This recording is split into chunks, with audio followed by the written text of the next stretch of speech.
High, আমি Tuya. Welcome to my another video. কয়েকদিন ধরে পাস্তাটা এনে পড়েই রয়েছে, সময়ের অভাবে আর বানানো হচ্ছিল না। তাই আজকে যেহেতু একটু সময় ছিল, তাই ভাবলাম পাস্তাটা বানিয়েই ফেলি। তো এখানে আমি বলছিলাম কী কী নিয়েছিলাম: পেঁয়াজ কুচি, কাঁচা লঙ্কা কুচি, আলু কুচি, আর এই সয়াবিনটা আমি সেদ্ধ করে কুচো কুচো করে নিয়েছিলাম। চলো তাহলে বানিয়ে নিই। কড়াইতে এই যে পাস্তাটা ভালো করে সেদ্ধ করে নিয়েছিলাম, তারপরে আলুগুলোও ভেজে নিলাম।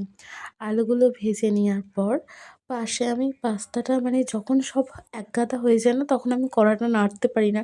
তাই আলাদাভাবে পাস্তাটা যখন ঝরাতে দিই, তখন আমি নুন, পরিমাণ মতো হলুদ গুঁড়ো, লঙ্কা গুঁড়ো সব কিছু মিক্স করে রাখি, যাতে পরবর্তীতে আর অসুবিধা না হয়।